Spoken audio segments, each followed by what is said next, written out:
تو نماز پڑھنا ضروری ہے اور صحیح طریقے سے پڑھنا ضروری ہے. ایسا نہیں کہ ہم نماز پڑھ رہے ہیں اور اپنی من مرضی کے مطابق پڑھ رہے ہیں. تو صرف نماز پڑھنا کافی نہیں ہے، بلکہ سنت کے مطابق پڑھنا ضروری ہے.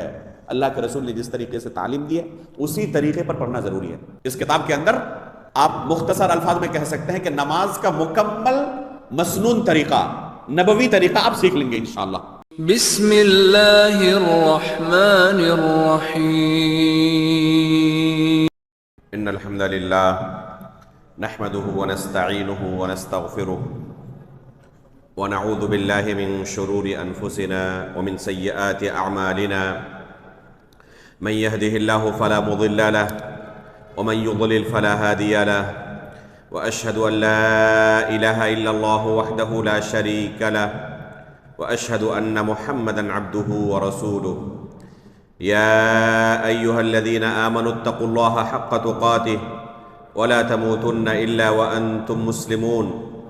يا ايها الناس اتقوا ربكم الذي خلقكم من نفس واحده وخلق منها زوجها وبث منهما رجالا كثيرا ونساء واتقوا الله الذي تساءلون به والأرحام إن الله كان عليكم رقيبا.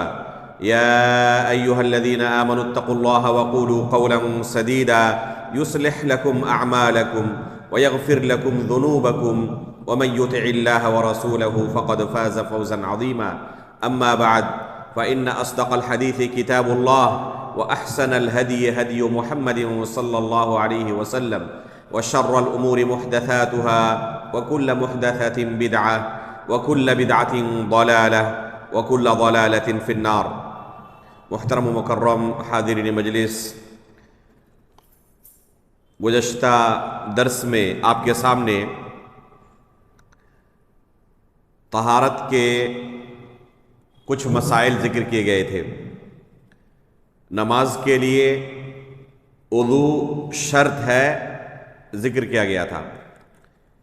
بغیر وضو کے نماز درست نہیں ہے، اللہ کی بارگاہ میں قبول نہیں ہوتی.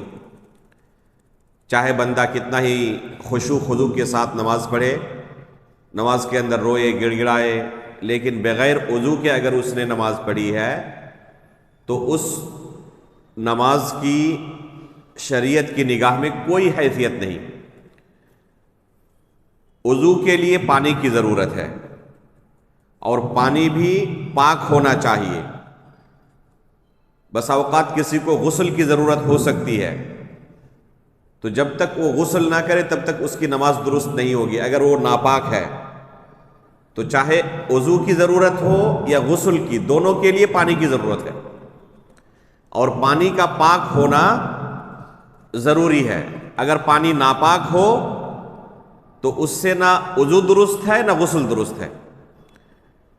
لہذا ہمیں سب سے پہلے پانی کے بارے میں جاننے کی ضرورت ہے کہ شریعت کی نظر میں کون سا پانی پاک ہے اور کون سا ناپاک. گزشتہ درس میں پاک پانی کی کچھ تفصیل آپ کے سامنے ذکر آئی تھی. پاک پانی کون کون سے ہیں ان کی کچھ تفصیل گزشتہ درس میں آپ کے سامنے رکھی گئی تھی. آج کے درس میں انشاءاللہ ہم ذکر کریں گے کہ کن کن چیزوں سے یہ پانی ناپاک ہو سکتا ہے. اسی طریقے سے پانی کا جس طرح پاک ہونا ضروری ہے، نماز پڑھنے کے لیے جسم کا بھی پاک ہونا ضروری ہے، کپڑے کا بھی پاک ہونا ضروری ہے، اور اس جگہ کا بھی پاک ہونا ضروری ہے جہاں پر ہم نماز پڑھیں گے. ان میں سے کوئی بھی چیز ناپاک ہو نماز درست نہیں ہوگی. مثلا وضو تو پاک پانی سے ہم نے کیا، لیکن جسم میں ناپاکی لگی ہوئی تھی، نجاست لگی ہوئی تھی، نماز درست نہیں ہوگی. جسم پاک تھا لیکن کپڑے میں نجاست لگی ہوئی تھی، پیشاب لگا ہوا تھا، پاخانہ یا اور بھی دوسری چیزیں جو نجس ہیں، ان میں سے کوئی چیز لگی ہو نماز درست نہیں ہوگی. اسی طرح جہاں آپ نماز پڑھیں گے اس زمین کا پاک ہونا بھی ضروری ہے. تو بہت ساری ایسی چیزیں ہیں جن سے پانی، جسم، کپڑا یا زمین ناپاک ہو سکتی ہے. تو ان ناپاک چیزوں کے بارے میں جاننا بہت ضروری ہے تاکہ ہم پانی کو پاک رکھ سکیں، اپنے جسم کو پاک رکھ سکیں، کپڑے کو پاک رکھ سکیں، اس جگہ کو پاک رکھ سکیں جہاں پر نماز پڑھنی ہے اور ہماری نماز درست ہو۔ سب سے پہلی چیز جو ناپاک ہے اور ان چیزوں کو ناپاک کر سکتی ہے وہ ہے انسان کا پیشاب اور پاخانہ۔ انسان کا پیشاب اور پاخانہ یہ دونوں نجس ہیں اور یہ پانی کو، جسم کو، کپڑے کو، زمین کو ناپاک کر سکتے ہیں۔ ان دونوں کے ناپاک ہونے کی دلیل کیا ہے؟ ایک چیز اچھی طرح سمجھ لیں کہ کسی بھی چیز کے اوپر جب ہم یہ حکم لگائیں گے کہ یہ ناپاک ہے تو ناپاک ہونے کا حکم ہم اپنی طرف سے نہیں لگا سکتے، اس کے لیے دلیل کی ضرورت ہے۔ اصل یہ ہے ہر چیز کے اندر کہ وہ پاک ہے، ہر چیز کے اندر اصل یہ ہے کہ وہ پاک ہے، اسے پاک ثابت کرنے کے لیے دلیل کی ضرورت نہیں ہے کیونکہ وہ اصل ہے۔ ناپاک اگر اسے آپ ثابت کر رہے ہیں تو دلیل کی ضرورت پڑے گی۔ مثال کے طور پر یہ پاک ہے یا ناپاک ہے؟ ہم کہیں گے کہ پاک ہے۔ یہ چیز پاک ہے یا ناپاک ہے؟ کہیں گے کہ پاک ہے۔ پاک ثابت کرنے کے لیے دلیل کی ضرورت نہیں ہے کیونکہ یہ اصل ہے۔ خلاف اصل اگر کوئی حکم لگائے اور کہے نہیں یہ ناپاک ہے تو ہم کہیں گے ناپاک ہونے کی وجہ کیا ہے؟ آپ سبب ذکر کریں یا دلیل ذکر کریں، تو جب تک وہ علت یا دلیل ذکر نہ کریں اسے ہم ناپاک نہیں مان سکتے۔ تو پیشاب اور پاخانہ انسان کا ہم نے کہا کہ یہ ناپاک ہے، تو ناپاک ہونے کی دلیل کیا ہے؟ اس کی متعدد دلیلیں ہمیں سنت رسول کے اندر ملتی ہیں۔ مثال کے طور پر اللہ کے رسول صلی اللہ علیہ وسلم کا فرمان ہے بول الغلام ينضح وبول الجاریۃ یغسل، بچے کا پیشاب اگر لگ جائے تو بس اس پر چھینٹے مارے جائیں گے، پانی کا چھینٹا مار دیا پاک ہو جائے گا، لیکن بچی کا پیشاب ہو اللہ کے رسول فرماتے ہیں کہ اسے دھولا جائے گا، پانی سے دھلنا پڑے گا تب وہ پاک ہوگا۔ تو یہ حدیث اس بات کی دلیل ہے کہ پیشاب ناپاک ہے، اسی وجہ سے یا تو اس پہ چھینٹا مارنے کی بات آئی یا دھلنے کی بات آئی۔ یہاں سے ہمیں یہ بھی پتہ چلا کہ جو چیزیں ناپاک ہیں ان کو پاک کرنے کا طریقہ ایک نہیں ہے، ہر ناپاک چیز کے پاک کرنے کا طریقہ الگ الگ ہے، اور کون سا طریقہ اختیار کیا جائے اسے پاک کرنے کا؟ جو شریعت نے ہمیں بیان کیا ہے وہ طریقہ۔ تو ہر چیز کو اپنے عقل سے ہم ناپاک بھی نہیں کہہ سکتے، اس کے لیے دلیل کی ضرورت، اور اس ناپاک کو پاک کرنے کا وہی طریقہ معتبر ہوگا جو شریعت کی طرف سے بیان کیا گیا ہے۔ اپنی طرف سے کوئی طریقہ ہم نے اختیار کیا تو وہ طریقہ معتبر نہیں ہوگا۔ جیسے کہ اسی حدیث کے اندر دونوں ناپاک چیزوں کے پاک کرنے کا طریقہ الگ الگ بیان کیا گیا۔ بچے کے پیشاب پر چھینٹا مار دے کافی ہے، لیکن بچی کے پیشاب کے ساتھ بھی یہی طریقہ استعمال کرے تو ناپاک رہے گا، وہ پاک نہیں ہوگا، اس کو دھلنا ضروری ہے۔ اسی طرح اللہ کے رسول صلی اللہ علیہ وسلم کے زمانے میں ایک واقعہ پیش ہوا، مسجد نبوی کے اندر ایک شخص دیہات سے جو شہر کے تہذیب و ثقافت سے واقف نہیں تھا، مسجد کے اندر آ کر پیشاب کرنے لگا۔ صحابہ اکرام نے اسی حالت میں اسے ڈانٹنے کی کوشش کی، رسول اللہ صلی اللہ علیہ وسلم نے منع کیا لوگوں کو کہ انہیں فارغ ہونے دیں، انہیں ڈسٹرب نہ کریں۔ یہ رسول اللہ صلی اللہ علیہ وسلم کی رحمت کی دلیل ہے کہ اس شخص کے ساتھ بھی آپ نے سختی نہیں کی، اور اس کا بہت اچھا اثر بھی ہوا۔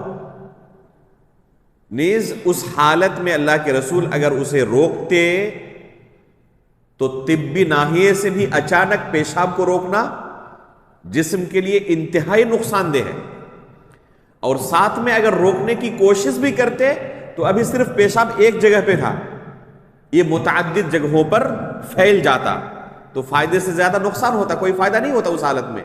اللہ کے رسول صلی اللہ علیہ وسلم نے منع کیا کہ انہیں فارغ ہونے دے، نہ روکے۔ جب وہ فارغ ہو گئے تو اللہ کے رسول صلی اللہ علیہ وسلم نے پانی کا ایک ڈول، ایک بالٹی طلب کیا اور پھر وہاں پر پانی بہانے کے لیے کہا۔ اس طریقے سے وہ زمین پاک ہو گئی۔ پتہ چلا کہ کپڑے پر پیشاب لگے، اس کے پاک کرنے کا طریقہ الگ، زمین پر پیشاب لگے تو اس کے پاک کرنے کا طریقہ الگ۔ فرق واضح ہوا ہے بالکل۔ اب اس زمین پر آپ نے ایک بالٹی پانی بہا دیا تو ابھی بھی تو وہ پانی وہیں پر موجود ہے، پیشاب تو وہیں پر موجود ہے، لیکن شریعت کی نظر میں اب یہ پاک ہے۔ شریعت کی نظر میں اب یہ کیا ہے؟ پاک ہے، وہاں پر نماز پڑھ سکتے ہیں۔ اس سے پہلے وہاں پر نماز پڑھنا جائز نہیں تھا کیونکہ یہ ناپاک زمین تھی۔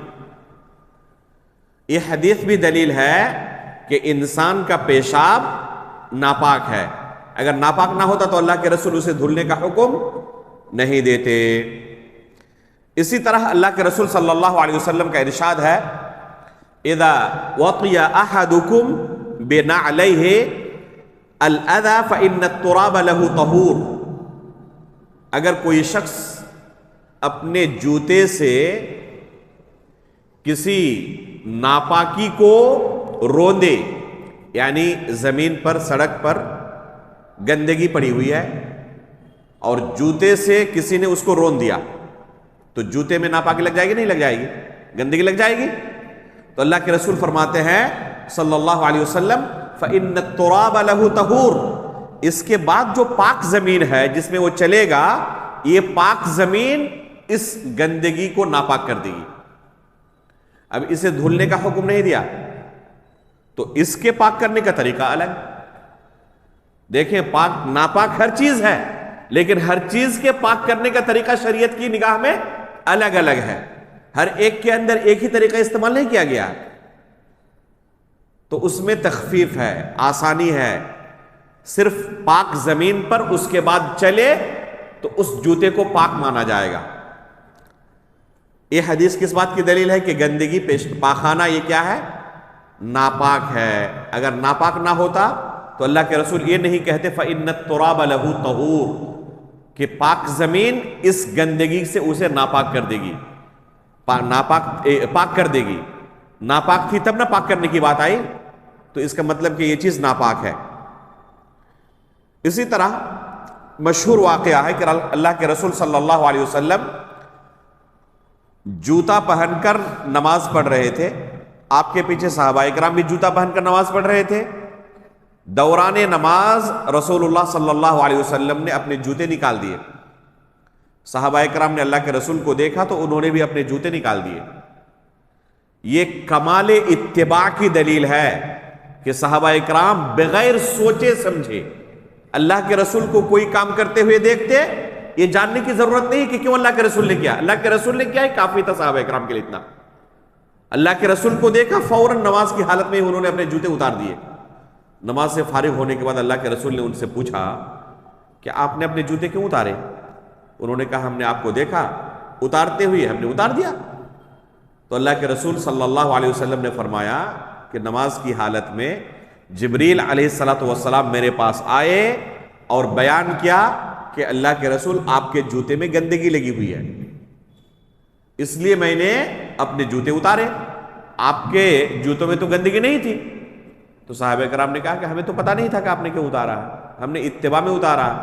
اللہ کے رسول نے ان کے جواب کے بعد کہ ہم نے آپ کو دیکھ کر اتار دیا تھا، کچھ نہیں کہا۔ اور یہ حدیث بھی دلیل ہے کہ گندگی جو ہے یہ ناپاک ہے، اگر ناپاک نہ ہوتی تو اللہ کے رسول نماز کی حالت میں اپنے جوتے نہیں اتارتے۔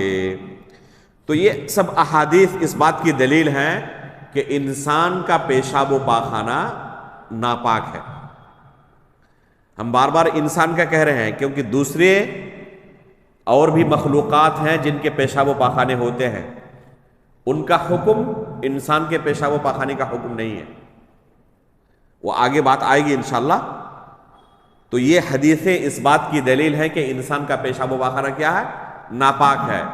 چاہے یہ پانی میں گر جائے، کپڑے پر لگ جائے، جسم پر لگ جائے یا زمین پر، ناپاک کر دیتی ہے. اس سے پانی کو، جسم کو، کپڑے کو، زمین کو پاک رکھنا ضروری ہے.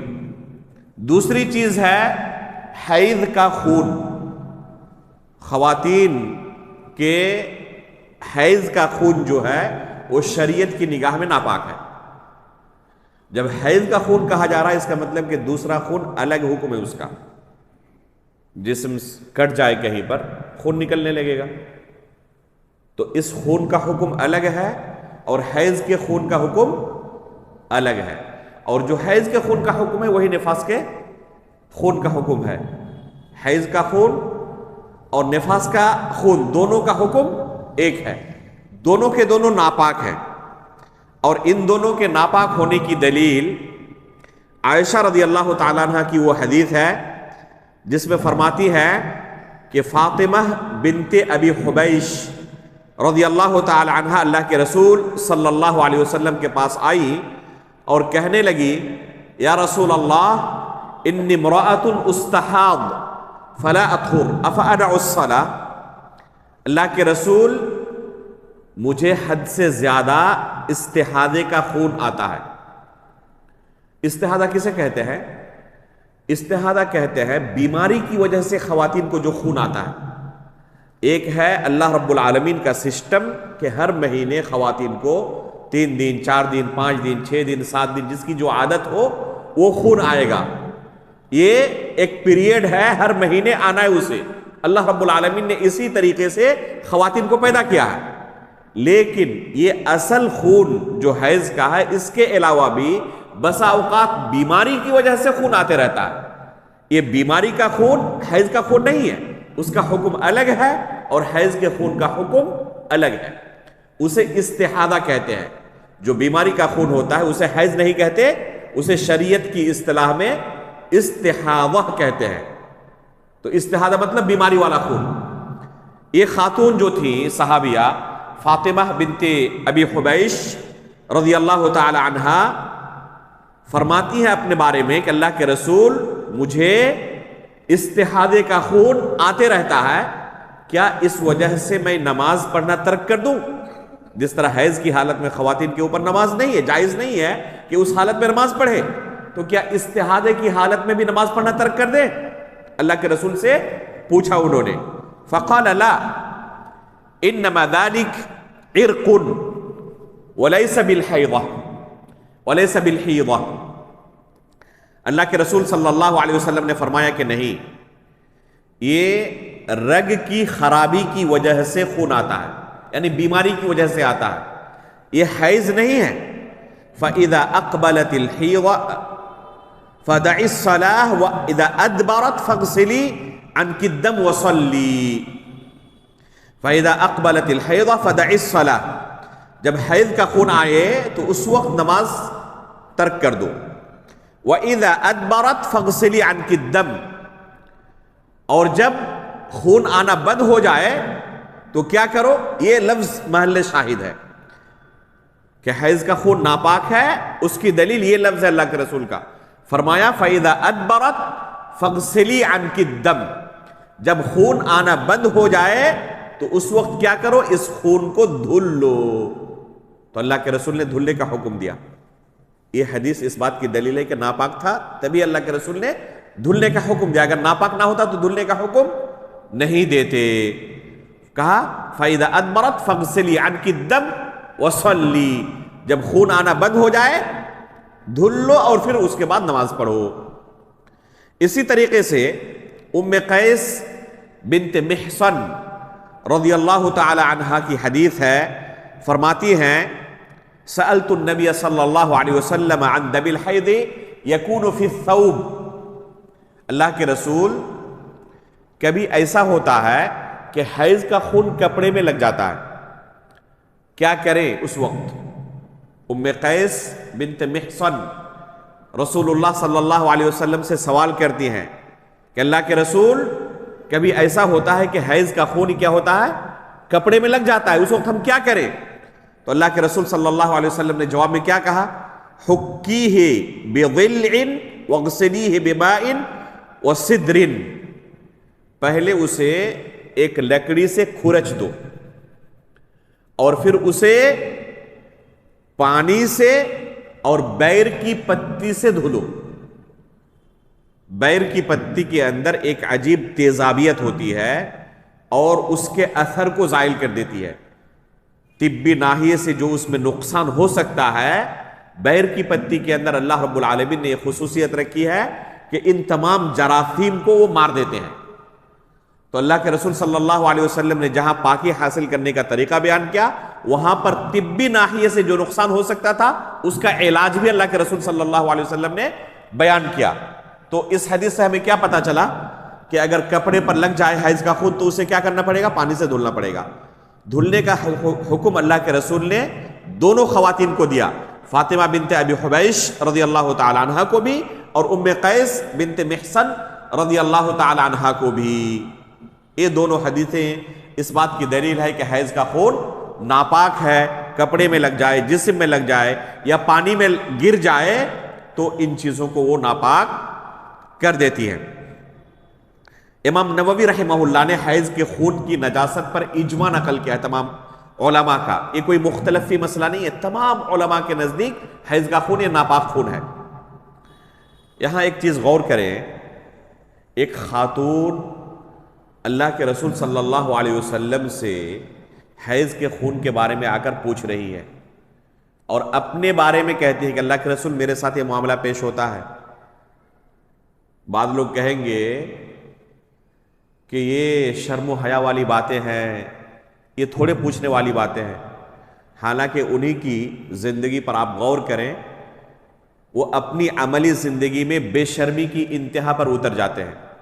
جن چیزوں کو اللہ نے حرام قرار دیا ہے ان حرام چیزوں کو دیکھتے ہیں اور پھر انہی کی زندگی انہی چیزوں میں گزرتی ہیں۔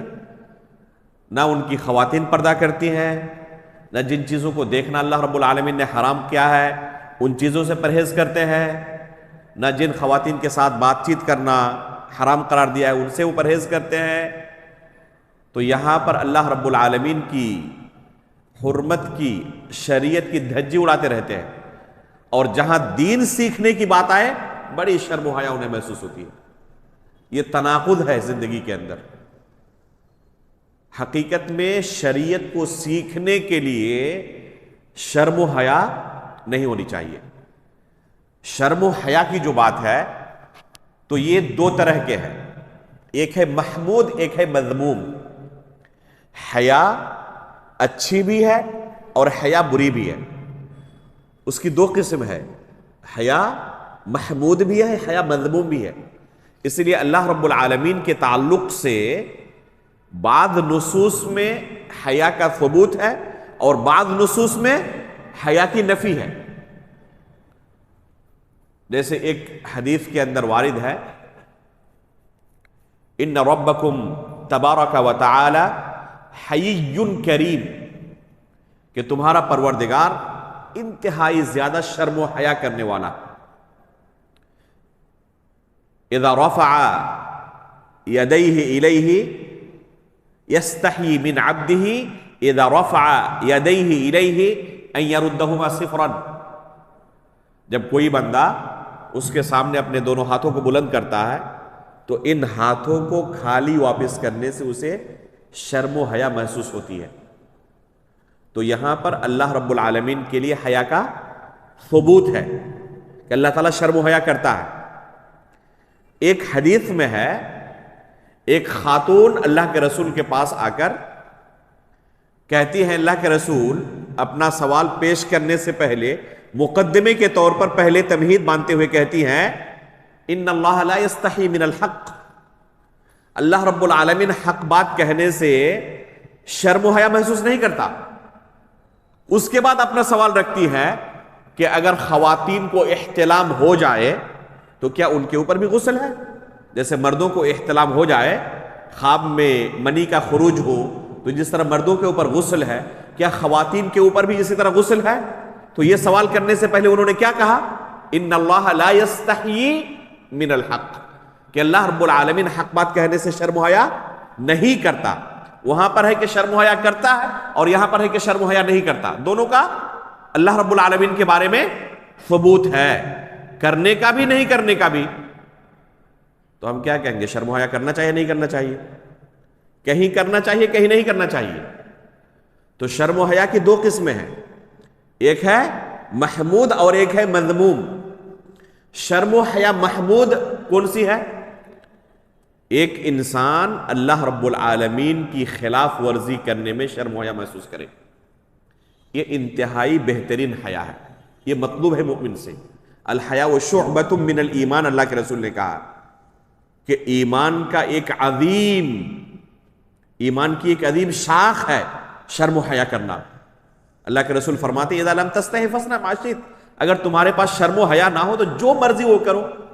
ایک انسان کو گناہ کرنے سے کون سی چیز روکتی ہے؟ یہی شرم و حیا۔ بس اوقات نفس امارہ اسے کسی گناہ پر ابھارتا ہے، ایک کام کر لو، لیکن نہیں کرتا، کیوں؟ ابھی پکڑا جاؤں گا تو لوگوں کے سامنے بڑی بے عزتی ہوگی، تو اس وجہ سے وہ شرم و حیا کرتے ہوئے گناہ کے کام سے رکا رہتا ہے۔ تو یہ شرم و حیا اچھی چیز ہے نہیں ہے؟ اگر انسان شرم و حیا کی وجہ سے گناہ سے رکا رہے، ایک انسان چاہتا ہے کہ کوئی گندی چیز دیکھوں، لیکن اللہ رب العالمین سے شرم و حیا کرتا ہے، اللہ کے سامنے کھڑا ہونا پڑے گا، اللہ تعالیٰ تو سب جانتا ہے، اس وجہ سے شرم و حیا کی بنا پر کیا کرتا ہے؟ رکا رہتا ہے۔ تو یہ بہت اچھی صفت ہے۔ اگر یہ شرم و حیا کسی کے پاس ہے جو انسان کو گناہ سے روک کر رکھے، یہ بہت اچھی صفت ہے۔ لیکن ایک شرم و حیا ہے مذموم شرم و حیا۔ وہ کون سی شرم و حیا ہے؟ ایک انسان علم حاصل کرنے سے اس لیے رکا رہے کیونکہ سوال کرنے سے انہیں شرم و حیا محسوس ہوتی ہے۔ لوگوں کے ساتھ بیٹھ کر میں بھی علم حاصل کروں، میں اس قبیلے کا سردار ہوں، کروڑ پتی ہوں، اتنا اونچا میرا مقام ہے، اور مسجد میں درس میں بیٹھنے والے غریب فقیر لوگ بھی رہتے ہیں، ان کے ساتھ میں بھی بیٹھوں؟ نہیں، مجھ سے نہیں ہو سکتا، میری حویلی پر آ کر انہیں درس دینا پڑے گا، عام لوگوں کے ساتھ میں نہیں بیٹھ سکتا۔ شرم و حیا محسوس ہوتی ہے۔ اچھی چیز ہے یہ شرم و حیا؟ یہاں پہ یہ شرم و حیا بری ہے۔ اما عائشہ رضی اللہ تعالی عنہا انصاری خواتین کی تعریف کرتے ہوئے کہتی ہیں نعم النساء نساء الانصار لم یمنعہن الحیاء من تعلیم دینہن، کہ یہ انصاری خواتین کتنی بہترین ہیں، دین سیکھنے کی وجہ سے شرم و حیا ان کی رکاوٹ نہیں بنتی، شرم و حیا کی وجہ سے یہ دین سیکھنے سے پیچھے نہیں رہتی۔ جب بھی ان کو شرعی مسائل سیکھنے کی ضرورت ہوتی ہے، بلا جھجک آ کر اللہ کے رسول صلی اللہ علیہ وسلم کے ادب کے دائرے میں اپنے دینی مسائل پوچھتی ہے، اور علم و بصیرت کی بنا پر اللہ کی شریعت پر عمل کرتی ہے۔ تو یہ شرم و حیا مذموم ہے کہ کوئی شخص اللہ رب العالمین کی شریعت سیکھنے میں شرم و حیا محسوس کرے اور اس بنا پر سوال نہ کرے اور جہالت کی بنا پر غلط عمل کرے۔ ظاہر سی بات ہے کہ ان چیزوں کی ضرورت ہر ایک کو پڑتی ہے۔ جب اللہ رب العالمین نے انسان کو پیدا کیا، چاہے مرد ہو چاہے عورت ہو، ان طہارت کے مسائل کو سیکھنے کی ضرورت ہر ایک کو ہے، اور ہر ایک کو روزانہ عمل کرنا ہے۔ اب اس کے پاس دو صورت ہے، یا تو سوال کر کے علم و بصیرت کی بنیاد پر اللہ کی شریعت پر صحیح طریقے سے عمل کرے، یا شرم و حیا کی وجہ سے سوال نہ کرے، ان مسائل کے تعلق سے جاہل رہے اور بلا علم غلط عمل کرے زندگی بھر۔ کون سی چیز اچھی ہے؟ ظاہر سی بات ہے کہ اسے شرم و حیا نہیں کرنی چاہیے، یہاں پر اسے پوچھنا چاہیے، اس طرح کے دروس میں بیٹھنا چاہیے اور سیکھنا چاہیے، کیونکہ ضرورت ہر ایک کو ہے۔ اس چیز کو ہمیں اپنے سماج اور معاشرے کے اندر بلکہ اپنے گھروں کے اندر بھی فروغ دینے کی ضرورت ہے۔ علماء اکرام کو چاہیے کہ اس چیز کو فروغ دیں۔ صحابہ اکرام کی سیرت پڑھیں، آپ پائیں گے کہ انتہائی شرم و حیا کرنے والے تھے، لیکن جہاں شریعت سیکھنے کی بات آئے بالکل بھی نہیں، شریعت سیکھنے کے معاملے میں لیکن فحش نہیں، ایسا نہیں کہ شریعت کے آڑ میں آپ فحش کلامی شروع کریں. ادب کے دائرے میں سنجیدہ انداز میں اللہ کی شریعت بیان کرنا بھی ضروری ہے اور اللہ کی شریعت سیکھنا بھی ضروری ہے ہر ایک کے لیے. ابو قتادہ رضی اللہ تعالی عنہ ایک دن اپنے بیٹے کے گھر جاتے ہیں اور دیکھتے ہیں جمعہ کا دن ہے, دیکھتے ہیں کہ وہ حمام میں ہے, غسل کر رہے ہیں. باہر سے آواز دیتے ہیں اپنے بیٹے کو کہ یہ غسل جنابت کا ہے یا جمعہ کا غسل ہے. ہمارے اس معاشرے میں اگر کوئی باپ اپنے بیٹے سے سوال کر لیے تو پہاڑ ٹوٹ پڑے گا. یہ کتنا بے شرم باپ ہے, اپنے بیٹے سے پوچھ رہا ہے کہ جنابت کا غسل ہے یا جمعہ کا غسل ہے. صحابہ اکرام شریعت کے معاملے میں اس طرح کی چیزوں کے بارے میں شرم و حیا نہیں کرتے تھے. بیٹے نے کوئی تردد نہیں کیا, نہیں اپنے والد کو کہا کہ کیا ابو یہ سب سوال اپنے بیٹے سے کرتے ہیں, نہیں کہا. وضاحت کے ساتھ, صراحت کے ساتھ کہا کہ ابو یہ جنابت کا غسل ہے. تو ان کے والد نے کہا کہ بیٹے ایک غسل اور کرنا جمعہ کی نیت سے. اگر نہ پوچھتے تو بیٹے کو مسئلے کا علم نہیں رہتا اور صرف جنابت کا غسل کر کے نکل جاتے, جمعہ کا غسل ان کا رہ جاتا. تو شریعت کے مسائل کو بیان کرنے کے لیے شرم و حیا نہیں کرنی چاہیے. جب لوگوں کو حقیقت کا علم ہوگا تو وہ پھر دین کے مسائل سیکھنے کے لیے کھلم کھلا آ کے علماء سے پوچھیں گے کہ میرے ساتھ یہ مسئلہ ہے, اس کا شرعی حل کیا ہے. تو یہ چیز عام ہونی چاہیے شریعت, سماج اور معاشرے کے اندر. دین کی تعلیم عام ہو, جہاں پر شرم و حیا مطلوب ہے وہاں پر شرم و حیا کریں, جہاں پر شرم و حیا مطلوب نہیں ہے وہاں پر شرم و حیا معیوب چیز ہے. تو یہ دونوں خواتین اللہ کے رسول صلی اللہ علیہ وسلم سے حیض کے خون کے بارے میں پوچھتی ہے اور اللہ کے رسول صلی اللہ علیہ وسلم انہیں جواب دیتے ہیں. دو چیزیں گزری, پتہ چل گئی کہ ناپاک ہیں. تیسری چیز ہے ودی اور چوتھی چیز ہے مذی. ودی اور مذی یہ دونوں چیزیں ناپاک ہیں. دونوں میں فرق کیا ہے؟ ودی کہتے ہیں پیشاب کے وقت جو پیشاب کے علاوہ گاڑھا مادہ نکلتا ہے اسے ودی کہتے ہیں, اور یہی مادہ اگر جماع کے وقت یا جماع کا تصور ذہن میں آئے اس وقت نکلے تو اسے مذی کہتے ہیں. یہ فرق ہے دونوں میں. پیشاب کے وقت نکلے اسے ودی کہتے ہیں اور جماع کے وقت یا جماع کا تصور جب ذہن میں آئے اس وقت نکلے اسے مذی کہتے ہیں شریعت میں. یہ دونوں کے دونوں ناپاک ہیں اور ان کے ناپاک ہونے کی دلیل اللہ کے رسول صلی اللہ علیہ وسلم کی سنت میں موجود ہے, صحابہ اکرام کے آثار میں موجود ہے. علی رضی اللہ تعالی عنہ فرماتے ہیں کہ میں بہت زیادہ مذی کا شکار تھا, تو ایک شخص کو, اور بعض روایت میں آتا ہے کہ مقداد رضی اللہ تعالیٰ عنہ کو میں نے بھیجا اللہ کے رسول صلی اللہ علیہ وسلم کے پاس کہ جا کر میرے بارے میں سوال کرے. نام لینے کی ضرورت نہیں ہے, جا کے پوچھے کہ مذی کی وجہ سے کیا شریعت نے حکم دیا ہے.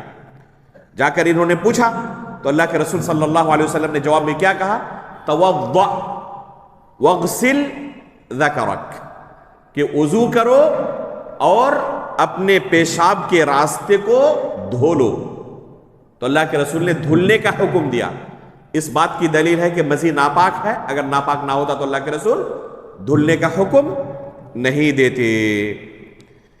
اسی طرح ایک حدیث میں ہے, ایک روایت میں ہے لیغسل ذکرہ وانثییہ, اسے چاہیے کہ وہ اپنے پیشاب کے راستے کو اور اپنے خصیتین کو دھل لے. ایک اور حدیث میں ہے من المذی الوضوء ومن المنی الغسل, کہ اگر مذی کا خروج ہو تو اس سے صرف وضو واجب ہوتا ہے اور منی کا خروج ہو تو اس سے غسل واجب ہوتا ہے. یہ تمام احادیث اس بات کی دلیل ہے کہ یہ مادہ جو نکلتا ہے چاہے پیشاب کے وقت نکلے یا جماع کے وقت نکلے یہ ناپاک ہے اور اسے دھلنا ضروری ہے. لیکن اس کے دھلنے میں اللہ کے رسول صلی اللہ علیہ وسلم کی طرف سے تخفیف آئی ہے. سہل بن حنیف رضی اللہ تعالی عنہ صحابی رسول ہیں، وہ فرماتے ہیں کنت القا من المدی شدۃ وعنا، مجھے حد سے زیادہ مدی کی وجہ سے پریشانی ہوتی تھی، فکنت اکثر منہ الغسل، جب بھی اس طرح مدی کا خروج ہوتا میں کیا کرتا؟ غسل کرتا۔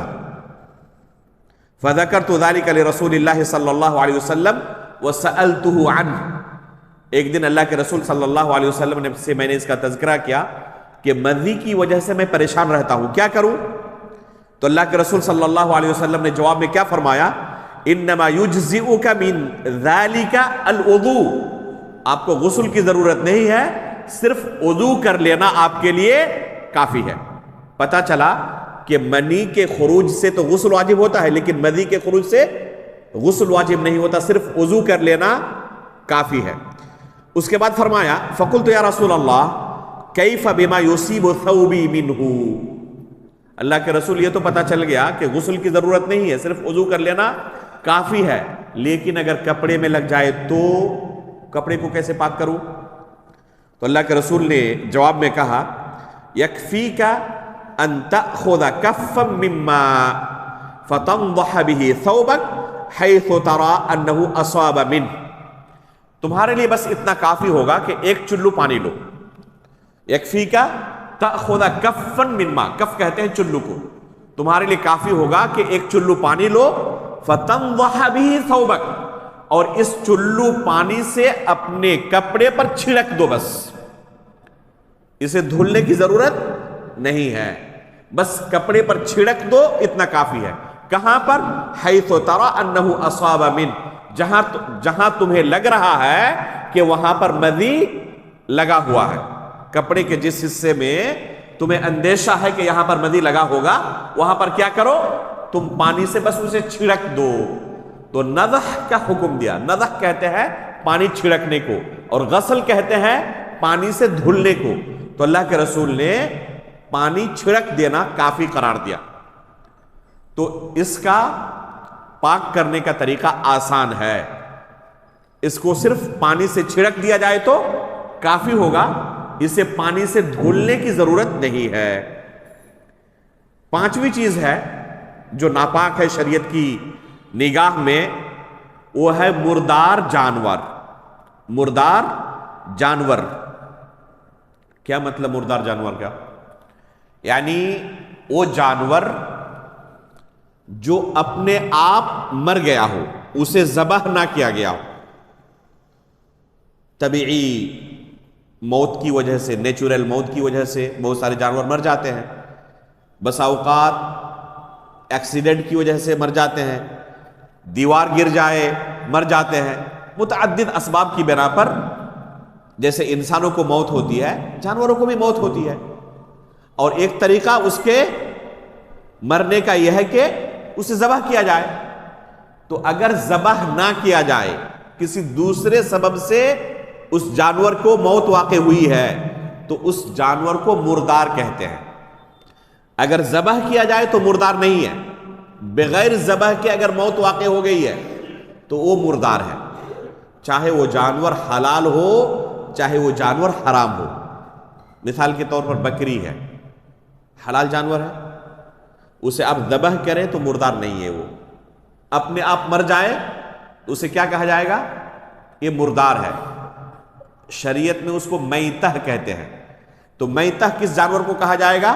جسے ذبح نہ کیا گیا ہو اور مر چکا ہو، چاہے وہ جانور حلال ہو یا حرام ہو۔ جیسے مرغی ہے، حلال جانور ہے، اپنے آپ مر جائے تو اب یہ اپنے آپ مر جانے کے بعد ناپاک ہے شریعت کی نظر میں۔ بعض لوگوں کو بڑا تعجب ہوتا ہے کہ مرغی مری ہوئی ہو، بکری مری ہوئی ہو، حلال جانور ہے، جب تک زندہ تھا پاک تھا، اب مرنے کے بعد وہ ناپاک ہو گیا۔ تو اللہ رب العالمین کی یہ شریعت ہے، یہاں پر ہم عقل استعمال نہیں کر سکتے کہ کیسے جب تک زندہ تھا پاک تھا، مرنے کے بعد ناپاک کیسے ہو گیا ہو، آخر اس میں ناپاکی کہاں سے آ گئی؟ اللہ رب العالمین کی شریعت یہی ہے کہ جب تک زندہ تھا پاک تھا، جب تک وہ جیسے وفات ہوئی وہ ناپاک ہو گیا. تو اس کو میتہ کہتے ہیں، ہماری زبان میں اس کو ہم مردار کہتے ہیں.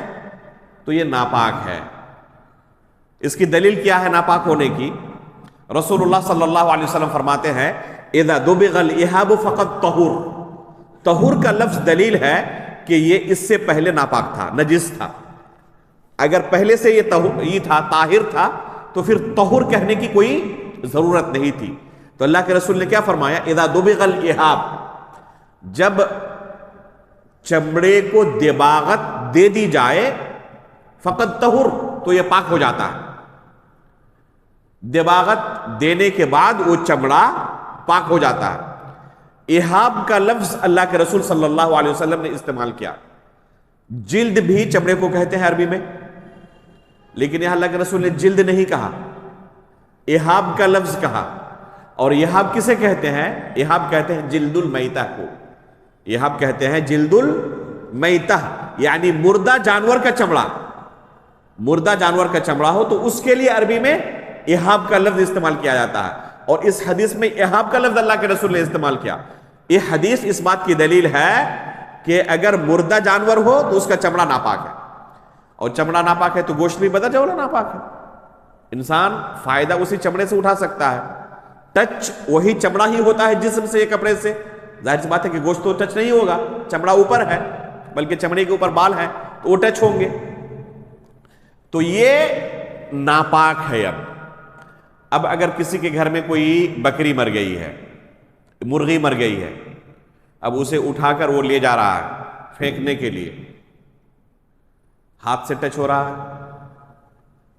کپڑے سے بھی ہو سکتا ہے ٹچ ہو جائے، تو اب کیا ہو جائے گا؟ اسے دھلنے کی ضرورت ہے کیونکہ یہ ناپاک ہے. اگر اس میں گیلاپن ہے، بھیگا ہوا ہے جانور، اور آپ کے کپڑے سے اس کو ٹچ ہوا اور اس کا اثر کپڑے پر آ گیا ہے، تو یہ ناپاکی کا اثر آپ کے کپڑے پر آ گیا ہے. اب اسے دھلنا ضروری ہے کیونکہ یہ ناپاک تھا. اسی طریقے سے خنزیر کا گوشت ہے، سور کا، پگ کا جو گوشت ہے یہ ناپاک ہے، حرام بھی ہے، ساتھ میں ناپاک بھی ہے. اگر پانی پر گر جائے یا کپڑے یا جسم کو ٹچ ہو جائے، اللہ نہ کرے ٹچ ہو، لیکن کسی کے ساتھ ہو بھی سکتا ہے، تو اس صورت میں وہ ناپاک ہو جائے گا. اور اس کی دلیل ہے قرآن کریم کی آیت قُلْ لَا أَجِدُ فِي مَا أُوحِيَ إِلَيَّ مُحَرَّمًا عَلَى طَاعِمٍ يَطْعَمُهُ إِلَّا أَن يَكُونَ مَيْتَةً أَوْ دَمًا مَسْفُوحًا أَوْ لَحْمَ خِنْزِيرٍ. لحم خنزیر کے بعد اللہ تعالیٰ نے فرمایا فَإِنَّهُ رِجْسٌ، کہ یہ لحم خنزیر کیا ہے؟ یہ ناپاک ہے. تو خنزیر کا گوشت، سور کا گوشت یہ ناپاک ہے. اللہ رب العالمین نے اسے ناپاک کہا. لہذا کپڑے پر یا جسم یا پانی میں گر جائے تو ان چیزوں کو یہ ناپاک کر سکتا ہے. اسی طرح کتا ہے، یہ ناپاک ہے. کوئی کتا جیسے برسات کے دنوں میں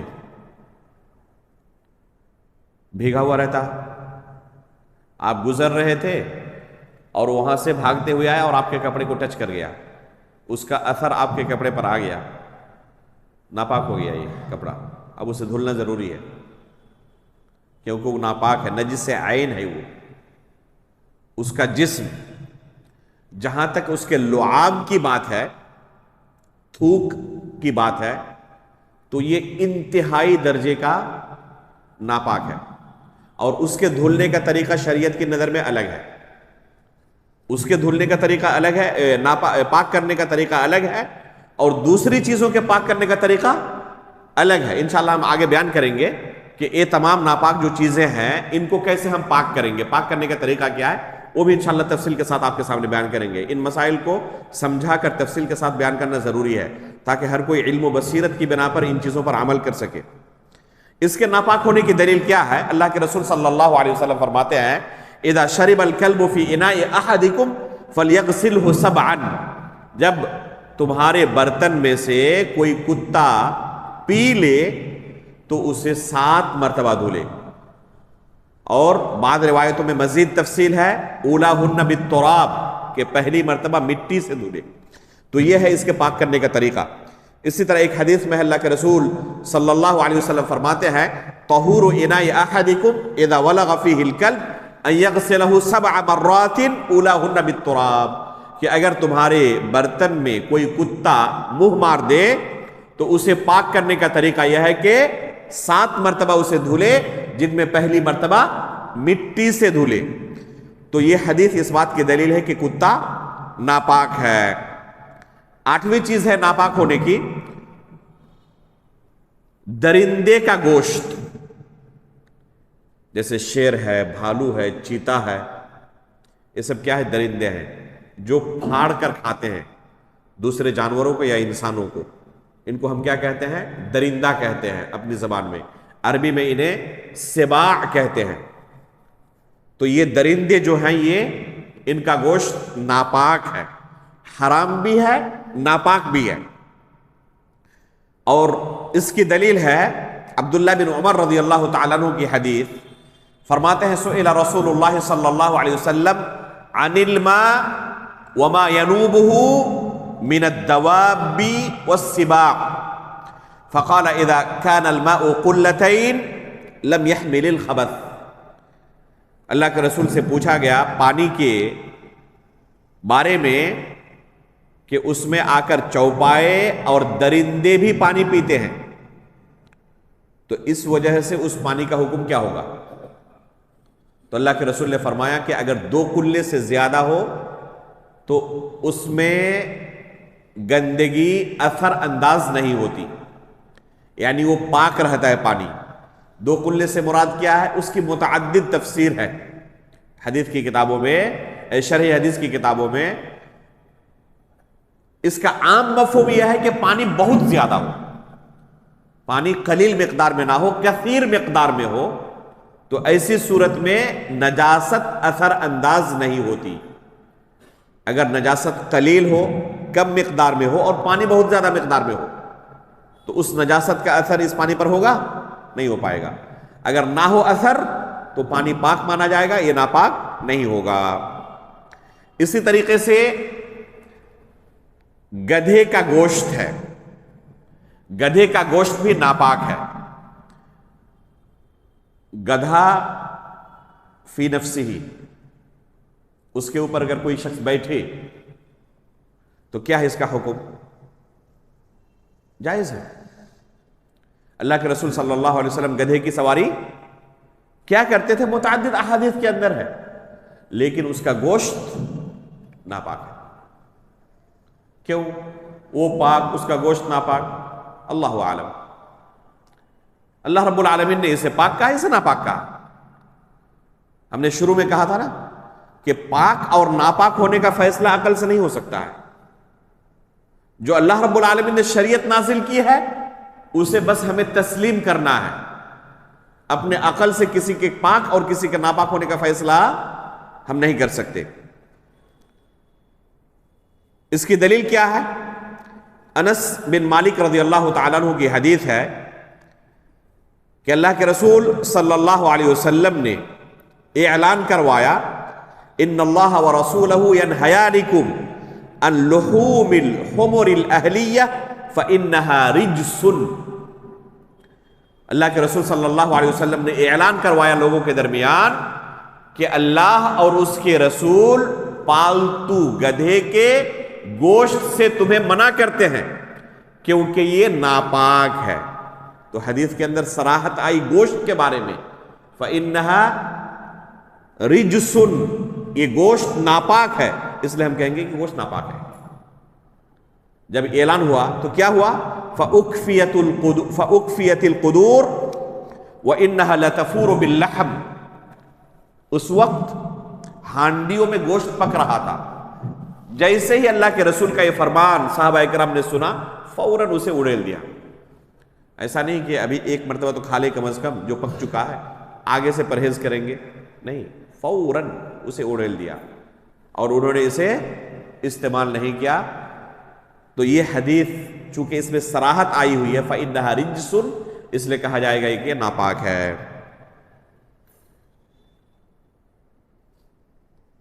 آخری چیز ہم بیان کریں گے نجاست میں، جن چیزوں کے بارے میں ابھی کہا گیا، جن جانوروں کے بارے میں ابھی کہا گیا کہ یہ جانور ناپاک ہے، حرام ہونا ایک الگ چیز ہے، اس کے اوپر ایک مزید حکم ہے کہ ناپاک ہے۔ ضروری نہیں کہ ہر حرام چیز ناپاک ہو، ہر حرام چیز ناپاک ہو یہ ضروری نہیں ہے۔ ہو سکتا ہے کہ وہ حرام ہے لیکن ناپاک نہیں ہے۔ جسم کو ٹچ کر جائے تو آپ کا جسم ناپاک نہیں ہوگا۔ آپ اس میں بیٹھ گئے اس جانور پر، جیسے ہاتھی، کیا ہے؟ حلال ہے حرام ہے؟ حرام ہے بالاجماع، لیکن اگر کوئی بیٹھ جائے اس کے جسم کے ساتھ، کپڑے کے ساتھ ٹچ کر رہا ہے تو کیا ناپاک ہو جائے گا؟ ناپاک نہیں ہوگا، پاک ہے۔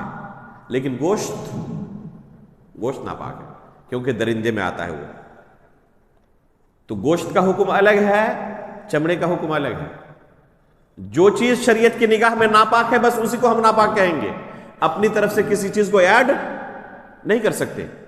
تو آخری چیز ہم کیا کہیں گے کہ جن جانوروں کے بارے میں کہا گیا کہ یہ ناپاک ہیں، ان جانوروں کی ہڈیاں،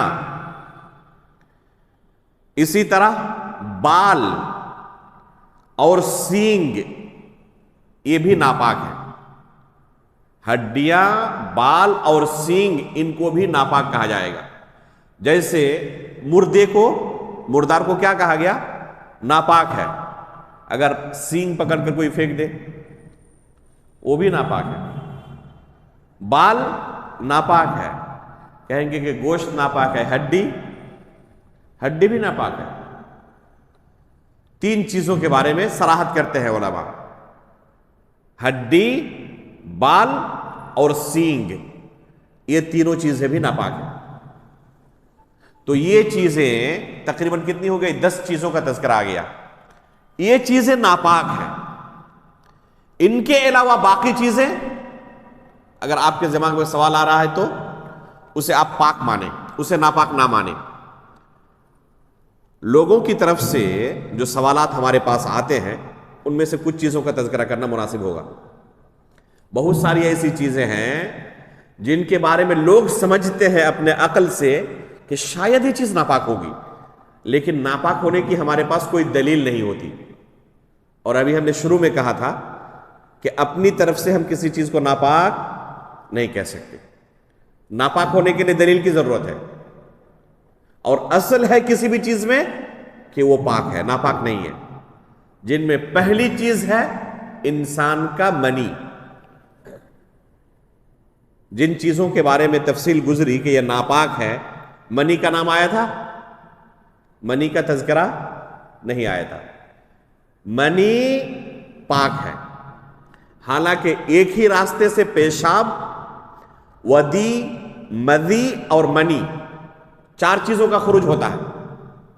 پیشاب کے راستے سے پیشاب، ودی، مذی اور منی، 3 چیزوں کے بارے میں شریعت کا موقف ہے کہ ناپاک ہے، اور منی کے بارے میں شریعت کا موقف ہے کہ پاک ہے۔ یہ ناپاک نہیں ہے، اس کے ناپاک ہونے کی ہمارے پاس کوئی دلیل نہیں، اس وجہ سے اپنی طرف سے ہم اسے ناپاک نہیں کہہ سکتے۔ پہلی چیز۔ دوسری چیز، جو دلائل ملتے ہیں ہمیں شریعت کی طرف سے، وہ دلائل اس کے پاک ہونے کی طرف ہی اشارہ کرتے ہیں۔ اگر یہ دلائل نہ بھی ہوتے پھر بھی ہم اسے پاک کہتے، کیونکہ اصل ہے پاک ہونا۔ جب تک ناپاک ہونے کی دلیل نہ ہو ناپاک نہیں کہہ سکتے تھے ہم۔ تو اتنا ہی کافی تھا اسے پاک کہنے کے لیے۔ اوپر سے ہمیں کچھ دلائل بھی ملتے ہیں شریعت کی طرف سے جو اشارہ کرتے ہیں کہ یہ پاک ہے، ناپاک نہیں ہے۔ جیسے دلیل کیا ہے؟ علقمہ اور اسود رحمہم اللہ فرماتے ہیں، ایک شخص اما عائشہ رضی اللہ تعالیٰ عنہ کے پاس آیا، جب صبح ہوئی، مہمان تھا اللہ کے رسول کے گھر میں، صبح ہوئی، دیکھا کہ وہ اپنے کپڑے کو دھل رہا ہے، اپنے کپڑے کو وہ شخص دھل رہا ہے۔ تو اما عائشہ رضی اللہ تعالیٰ عنہ نے فرمایا انما کان یجزئک ان رأیتہ ان تغسل مکانہ فإن لم ترى نضحت حولہ وَلَقَدْ رَأَيْتُنِي أَفْرِكُهُ مِنْ ثَوْبِ رَسُولِ اللَّهِ صلی اللہ علیہ وسلم فَرْكًا فَيُصَلِّ فِيهِ۔ فرماتے ہیں کہ آپ کے لیے کئی آپشن تھے، کئی طریقوں سے آپ اسے پاک کر سکتے تھے۔ ایک تو یہ ہے کہ جہاں پر منی لگا ہوا ہے اسے دھل لیں۔ ایسا بھی طریقہ ہو سکتا تھا کہ آپ اسے کیا کریں، چھڑک دیں، اور ایسا بھی ہو سکتا ہے کہ آپ کیا کریں، وَلَقَدْ رَأَيْتُنِي أَفْرِكُهُ مِنْ ثَوْبِ رَسُولِ اللَّهِ صلی اللہ علیہ وسلم۔ جہاں تک میرا معاملہ ہے میں کیا کرتی، اللہ کے رسول کے کپڑے میں منی لگا رہتا اور میں بس اسے کھرچ دیتی۔ کھرچنے سے کوئی چیز زائل ہو جائے گی یا اس کے باوجود بھی لگی رہے گی؟ منی اگر لگ جائے کپڑے میں اور کپڑے میں سوکھ جائے اور کوئی اسے صرف کھرچ دے تو اس کے بعد بھی کپڑے میں وہ منی لگا ہوا ہے یا لگا ہوا نہیں ہے؟ ابھی بھی لگا ہوا ہے، کھرچنے سے وہ پورا کا پورا ختم نہیں ہوگا۔ فرماتی ہے کہ اللہ کے رسول اسی کپڑے میں نماز پڑھتے، صرف کھرچنے کے بعد اللہ کے رسول اسی کپڑے میں نماز پڑھتے، ایسا نہیں کہ اسے دھلنا ضروری قرار دیتے۔ تو اس سے اشارہ کیا ملتا ہے کہ یہ ناپاک نہیں ہے۔ اگر ناپاک ہوتا تو اللہ کے رسول اس کپڑے میں کھرچنے کے بعد نماز نہیں پڑھ سکتے تھے۔ اسی طریقے سے شیخ الاسلام علامہ ابن تیمیہ رحمہ اللہ مجموع الفتاوی کے اندر فرماتے ہیں 21ویں جلد میں صفحہ نمبر 605 میں شیخ الاسلام ابن تیمیہ رحمہ اللہ نقل فرماتے ہیں، کہتے ہیں کہ اللہ کے رسول صلی اللہ علیہ وسلم سے کبھی بھی ایسا کوئی قول منقول نہیں ہے کہ اللہ کے رسول نے صحابہ کو منی کے کپڑے سے یا جسم سے دھلنے کا حکم دیا ہو۔ کبھی بھی پوری زندگی میں اللہ کے رسول نے کسی بھی صحابی کو یہ حکم دیا ہو کہ جسم میں یا کپڑے میں منی لگ جائے تو اسے دھلنا چاہیے، کوئی ایسی روایت نہیں ملتی۔ فرماتے فَعُلِمَ يَقِينًا أَنَّ هَذَا لَمْ يَكُنْ وَاجِبًا عَلَيْهِمْ وَهَذَا قَاطِعٌ لِمَنْ تَدَبَّرَ۔ کہتے ہیں کہ اس سے یقینی طور پر کہا جا سکتا ہے کہ یہ ان پر واجب نہیں تھا، یعنی دھلنا واجب نہیں تھا۔ اگر دھلنا واجب ہوتا تو اللہ کے رسول ضرور بالضرور اپنی 23 سالہ مدت نبوت میں ضرور بالضرور کسی نہ کسی صحابی کو تو حکم دیتے، لیکن کبھی نہیں اللہ کے رسول نے یہ حکم دیا کہ اگر منی کپڑے میں لگ جائے یا جسم میں لگ جائے تو اسے دھلنا۔ تو اللہ کے رسول کا حکم نہ دینا، حالانکہ یہ ضرورت ہر ایک کو ہے، جہاں اللہ کے رسول نے پیشاب کو دھلنے کا حکم دیا ہے، مدی کو دھلنے کا حکم دیا ہے، منی کو دھلنے کا حکم کیوں نہیں دیا؟ اور ہم مانتے ہیں کہ اللہ کے رسول کی شریعت مکمل ہے۔ وَمَا كَانَ رَبُّكَ نَسِيًّا، اللہ رب العالمین کوئی چیز بھولنے والا نہیں ہے۔ تو اگر یہ چیز ناپاک ہوتی تو شریعت کی طرف سے اس کے دھلنے کا حکم ضرور دیا جاتا، کہیں پر دھلنے کا حکم نہیں دیا۔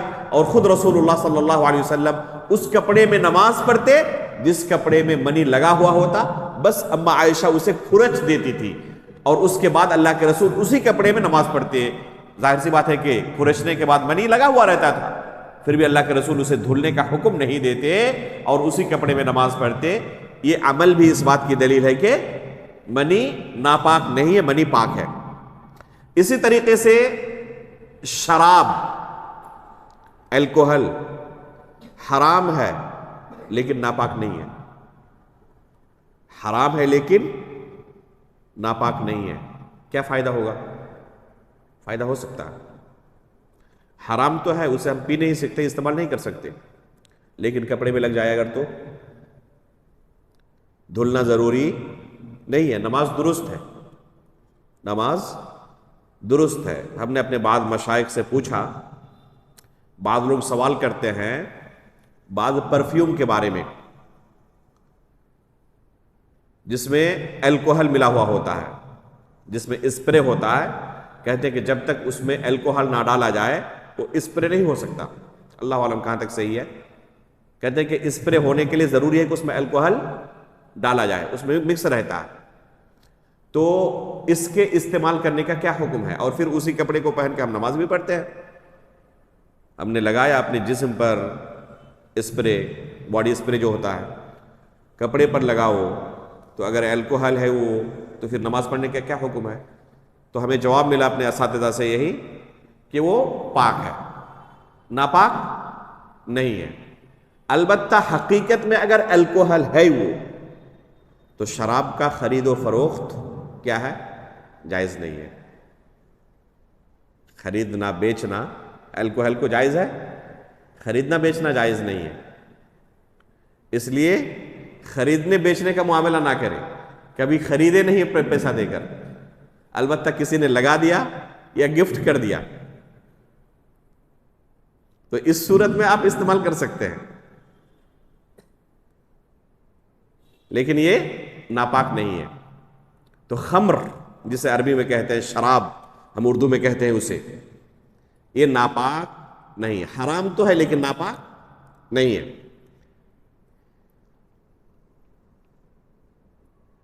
تیسری چیز جس کے بارے میں بہت سارے لوگوں کے ذہن میں ہوتا ہے کہ یہ ناپاک ہے، وہ ہے ایسے جانور جن کا گوشت کھانا حلال ہے، ان کا پیشاب و پاخانہ ناپاک نہیں ہے۔ ایسے جانور جن کا گوشت کھانا حلال ہے، ان کا پیشاب و پاخانہ ناپاک نہیں ہے۔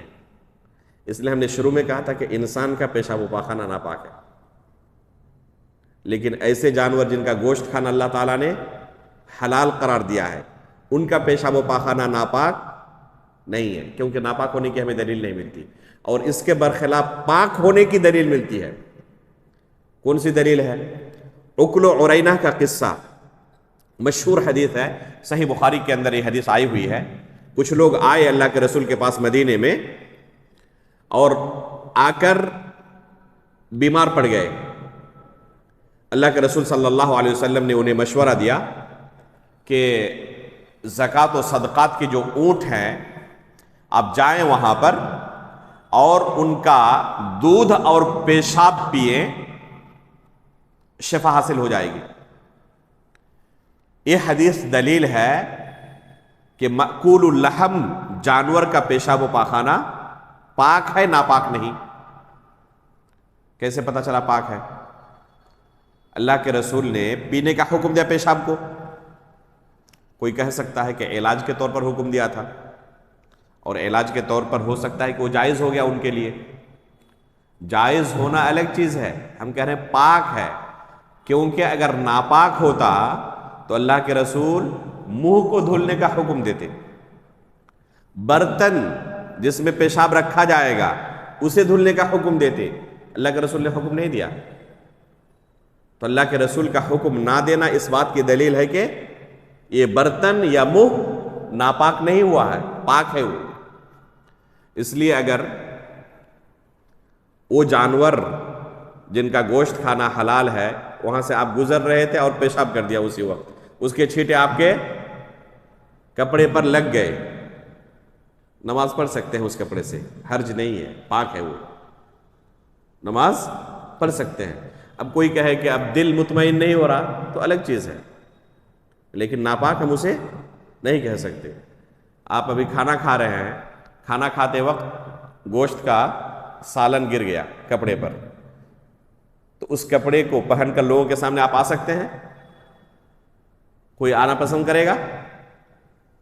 جس کپڑے میں گوشت کا سالن لگا ہوا ہو، تیل لگا ہوا ہے، شوربہ لگا ہوا ہے، کوئی اس کپڑے کو پہن کے آئے گا مسجد میں نماز پڑھنے کے لیے؟ نہیں آئے گا۔ تو کیا کہا جائے گا؟ وہ ناپاک ہے؟ پاک ہے وہ، لیکن پسند نہیں کرے گا کوئی اس طرح کا کپڑا پہن کے لوگوں کے سامنے آنا۔ تو پاک ہونا ناپاک ہونا الگ چیز ہے، اور پسند کرنا ناپسند کرنا الگ چیز ہے۔ ہم دعوت نہیں دیتے کہ وہی کپڑا پہن کے آپ آئیں، لیکن اگر کوئی نماز پڑھ لے تو آپ کیا کہیں گے؟ نماز درست نہیں ہے؟ نماز دہرانی پڑے گی؟ کوئی شخص اگر کپڑے میں گوشت کا شوربہ لگا ہوا ہے اور اسی کپڑے کو پہن کے نماز پڑھ لی تو آپ کیا کہیں گے؟ نماز دہراؤ، نماز درست نہیں ہے؟ نماز درست ہے، پاک ہے وہ۔ یہ الگ چیز ہے کہ کوئی پسند نہیں کرتا اس طرح کے کپڑے پہن کر لوگوں کے سامنے حاضر ہونا۔ تو ہم یہاں بحث کر رہے ہیں کس بارے میں؟ پاک اور ناپاک ہونے کے بارے میں۔ تو اسے ہم ناپاک نہیں کہہ سکتے۔ کوئی اس کپڑے کو پہن کے نماز پڑھ لے، نماز دہرانے کی ضرورت نہیں ہے۔ اسی طرح حیض اور نفاس کے خون کے علاوہ جو بھی دوسرے خون ہیں وہ سب ناپاک نہیں ہے، پاک ہے۔ صرف حیض اور نفاس کا خون کیا ہے؟ ناپاک ہے، اور پھوڑے پھنسی وغیرہ کا خون پاک ہے۔ پھوڑے پھنسی بس اوقات کیا ہوتا ہے، نکسیر کی بعض لوگوں کو بیماری ہوتی ہے، نماز کی حالت میں خون ٹپکنے لگتا ہے، کپڑے پر بھی لگ گیا ہے، خون ٹپکا تو کیا وضو ٹوٹ گیا؟ وضو بھی نہیں ٹوٹتا۔ کپڑے پر لگ گیا، ناپاک نہیں ہوا ہے، پاک ہے، نماز جاری رکھ سکتے ہیں۔ امام احمد ابن حنبل رحمہ اللہ کو خلق قرآن والے مسئلے میں انتہائی دردناک سزائیں دی گئیں، یہاں تک کہ نماز پڑھتے تو جسم سے خون بہتے رہتا اور اسی حالت میں نماز پڑھتے رہتے تھے۔ بعض صحابہ اکرام کے بارے میں آتا ہے کہ مورچے پر ڈٹے ہوئے تھے، پہرے داری کر رہے ہیں اپنے ساتھیوں کی، دشمنوں کی طرف سے تیر آ کے لگا، نماز کی حالت میں تھے اور خون جاری ہے بہنا جسم سے، نماز نہیں توڑی۔ تو ایک تو صبر کیا انہوں نے اس تکلیف کو، اور دوسرا فقہی مسئلہ یہ کہ جسم سے خون کا نکلنا یہ وضو کو بھی نہیں توڑتا اور جسم کو ناپاک بھی نہیں کرتا۔ اگر جسم ناپاک ہو گیا ہوتا تو صحابی نماز جاری رکھ سکتے تھے؟ نماز جاری نہیں رکھ سکتے تھے۔ تو پتہ چلا کہ یہ پاک ہے، ناپاک نہیں ہے۔ اسی طرح انسان کا قئی، الٹی جو ہے ناپاک نہیں ہے۔ یہ الگ بات ہے کہ کوئی اسے پسند نہیں کرتا، لیکن قئی کیا کسی نے، کپڑے میں لگ گیا ہے، ناپاک ہو گیا؟ نہیں، ناپاک نہیں، وہ پاک ہے۔ اسی طرح جنبی کا، حائضہ عورت کا پسینہ ناپاک نہیں ہے۔ کوئی مرد ہے اپنی بیوی سے ہم بستری کیا ہے یا اسے احتلام ہو گیا ہے، گرمی کا دن تھا، پسینہ پسینہ ہو گیا، آپ نے اس سے سلام کیا تو اس کا پسینہ آپ کے ہاتھ میں بھی لگا، کیا کہا جائے گا؟ وہ ناپاک تھا، جنبی تھا، یا اپنی بیوی سے ہم بستری کیا تھا، یا کوئی خاتون ہے حائضہ کی حالت میں ہے، اس کے جسم کا پسینہ اس کے شوہر کو لگ گیا تو کیا کہا جائے گا؟ ناپاک ہو گیا وہ؟ نہیں، یہ پسینہ ناپاک نہیں ہے۔ جنبی کا، حائض کا پسینہ ناپاک نہیں ہے۔ اسی طرح ایسے مردہ جانور جن میں بہنے والا خون نہیں ہوتا، ایسا کون سا جانور ہے؟ جیسے مکھی ہے یا نہیں؟ چیونٹی میں خون ہوتا ہے، بہنے والا خون ہم نے کہا، بہے خون۔ مکھی ہے، مکڑی ہے، چیونٹی ہے، بہنے والا خون نہیں ہوتا۔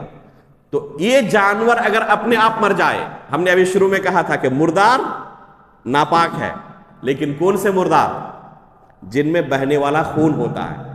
ایسے جانور جن میں بہنے والا خون نہیں ہوتا، اگر یہ اپنے آپ مر جائیں تو ناپاک نہیں ہوتا۔ اس لیے اگر مکھی گر گئی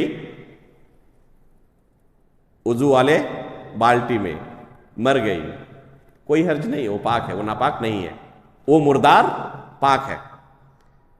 اسی طرح پانی میں اگر نجاست گر جائے اور رنگ، بو یا مزہ کچھ بھی نہ بدلے، پانی ہے، ایک ڈرم آپ کے پاس، گھر میں ٹنکی ہے، پانی اس میں رکھا ہوا ہے اور اس میں نجاست گر گئی، ایک چوہا جا کے مر گیا، مرنے کے 10 منٹ بعد ہی آپ نے اس کو نکال کے پھینک دیا، کیا اس وجہ سے رنگ، بو یا مزہ کچھ تبدیل ہوگا؟ کچھ بھی نہیں بدلے گا اتنی جلدی، حالانکہ وہ مردار تھا نا، ناپاک تھا۔ تو اس وجہ سے یہ پانی ناپاک نہیں ہوگا۔ ناپاک کب ہوگا؟ جب ناپاک چیز کے ملنے کی وجہ سے تینوں میں سے کوئی ایک چیز بدل جائے، رنگ بدل جائے یا بو یا ٹیسٹ، مزہ بدل جائے، تب ناپاک ہوگا، ورنہ ناپاک نہیں ہوگا۔ اور آخری چیز ہم کہیں گے یوزڈ واٹر، مائع مستعمل، استعمال کیا ہوا پانی، یہ پاک ہے ناپاک نہیں ہے۔ آپ بالٹی سے پانی لے کر غسل کر رہے ہیں، جنبی تھے، ناپاک تھے، تو آپ کے جسم کا پانی اس میں گر رہا ہے، تو جسم کا پانی گرنے کی وجہ سے کیا وہ باقی پانی ناپاک ہو جائے گا؟ ناپاک نہیں ہوگا۔ اسی پانی سے دوبارہ کوئی شخص آئے آپ کے بعد وضو کرے، یا جیسے سامنے ہمارا حوض ہے، اس سے وضو کرتے ہیں تو جسم کا پانی اس میں گرتا ہے نہیں گرتا؟ ظاہر سی بات ہے کہ جو بھی وضو کرتا ہے اس کے جسم کا پانی بھی اس میں گرتا ہے، تو استعمال کیا ہوا پانی اس میں گرا تو کیا ہوا؟ وہ ناپاک ہو گیا؟ نہیں، ناپاک نہیں ہوتا۔ یوزڈ واٹر یہ ناپاک نہیں ہے۔ ہاں، اگر ناپاک چیز کو دھولا جائے، جیسے پیشاب لگا ہوا ہے کپڑے میں، آپ نے بالٹی کے اندر پانی ہے، اس کپڑے کو اس میں ڈبو دیا، یہ کپڑا پاک ہو گیا، وہ پانی ناپاک ہو جائے گا، کیونکہ اثر انداز ہو گیا ہے، پاک پانی کے اندر نجاست گری اور اس سے رنگ بو مزہ سب کچھ بدل جائے گا، وہ ناپاک ہو جائے گا۔ تو اگر اس طرح پانی استعمال کرے کوئی شخص اور پاک چیز کی ملاوٹ اس میں ہو، جسم پاک تھا، وضو کی ضرورت پڑی، ہم گئے، ہم نے وضو کیا، تو ظاہر سی بات ہے کہ استعمال کیا ہوا پانی اس میں گر رہا ہے، تو استعمال کیے ہوئے پانی کے گرنے کی وجہ سے وہ ناپاک نہیں ہوگا۔